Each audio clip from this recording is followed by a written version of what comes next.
खुदा ने बड़े अजीब से ये दिल के रिश्ते बनाए हैं। सबसे ज़्यादा वही रोया है जिसने दिल से निभाए हैं। राधे राधे मित्रों, जोशी जी की कहानियाँ चैनल पर आप सबका हार्दिक हार्दिक स्वागत, अभिनंदन। दोस्तों, एक शहर में अमीर सेठ जी थे। वो बहुत सी कंपनियों के मालिक थे। एक दिन उन्हें बेचैनी हुई तो उन्होंने डॉक्टर को बुलाया और अपना इलाज करवाया, लेकिन इलाज के दौरान कुछ नहीं निकला। अब सेठ जी को और ज़्यादा बेचैनी होने लगी। अब सेठ जी को कुछ समझ नहीं आ रहा था कि ये सब क्या हो रहा है। अब रात हुई तो सेठ जी ने एक नींद की गोली खा ली, लेकिन नींद नहीं आ रही थी और रात में बेचैनी और ज़्यादा बढ़ने लगी। रात को 2:30 बजे सेठ जी उठे और अपने बगीचे में टहलने निकले। टहलते टहलते उन्हें ऐसा लगा, चलो थोड़ा सा रोड में घूम लेते हैं। तो वो सड़क में पैदल निकल गए।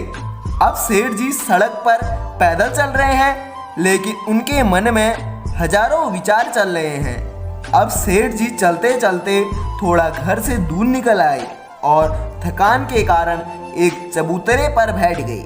सेठ जी चबूतरे पर बैठे तो उन्हें थोड़ी थोड़ी शांति मिली।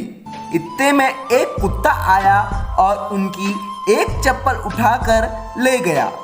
अब सेठ जी ने अपनी दूसरी चप्पल उठाई और कुत्ते के पीछे भागने लगे। कुत्ता पास बनी झुग्गी झोपड़ी में घुस गया।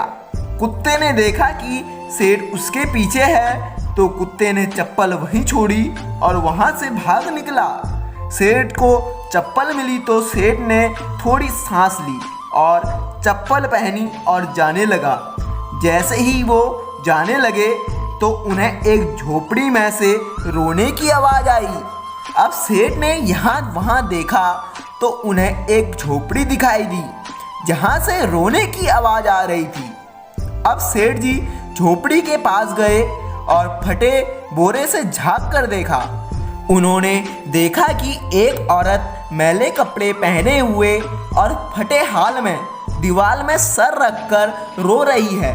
वो औरत कह रही थी, हे भगवान मेरी मदद करो, और रोती जा रही थी। अब सेठ के मन में आया कि मैं यहाँ से चला जाऊँ, नहीं तो कोई गलत सोच लेगा। अब सेठ जी थोड़ा सा आगे बढ़े तो उनके मन में एक विचार आया कि वो औरत क्यों रो रही है, उसे क्या तकलीफ है। अब सेठ जी ने अपने दिल की सुनी और उस औरत के पास गए। उसका दरवाज़ा खटखटाया। उस औरत ने जैसे ही दरवाज़ा खोला तो वो सेठ जी को देखकर घबरा गई।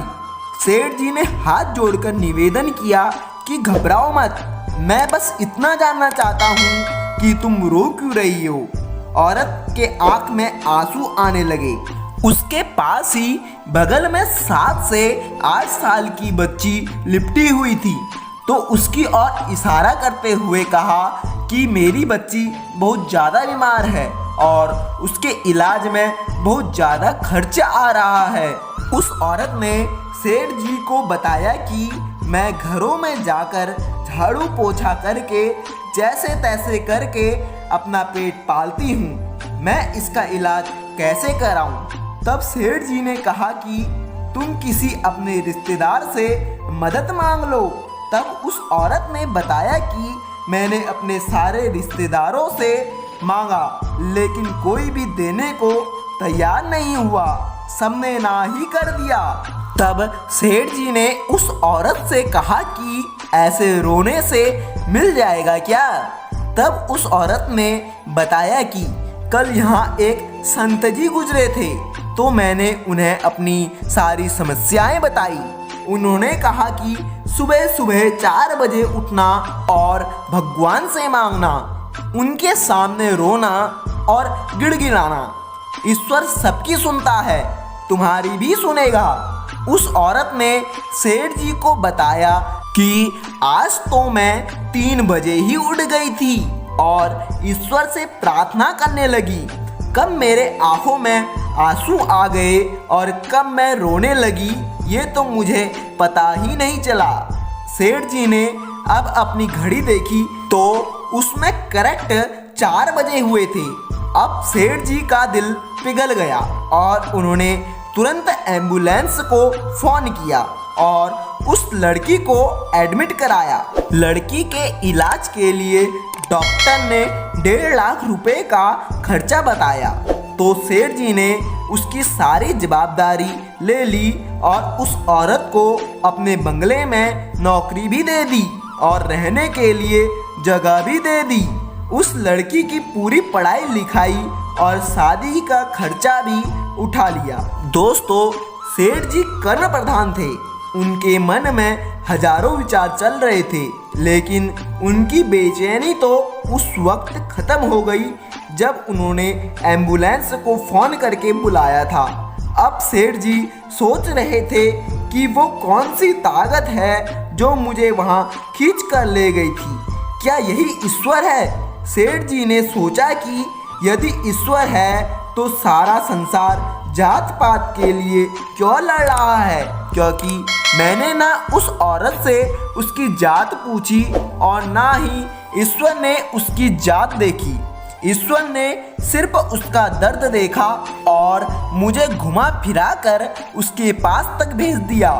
दोस्तों, अब सेठ जी को सारी बात समझ आ चुकी थी, क्योंकि कर्म के साथ साथ सेवा भी जरूरी है, क्योंकि इतना सुकून उन्हें पहले कभी नहीं मिला था। दोस्तों, अगर आप ईश्वर की कृपा पाना चाहते हो तो इंसानियत को अपना लो और समय समय पर लाचार और बेबस लोगों की मदद करो, क्योंकि ईश्वर भी उसी की मदद करता है जो दूसरों की मदद करते हैं। अगर आपको हमारी ये कहानी अच्छी लगी और आपको लगा कि कुछ सीखने को मिला है तो इसी वक्त हमारे चैनल को सब्सक्राइब कर देना और कमेंट बॉक्स में अपने विचार जरूर रखना। धन्यवाद।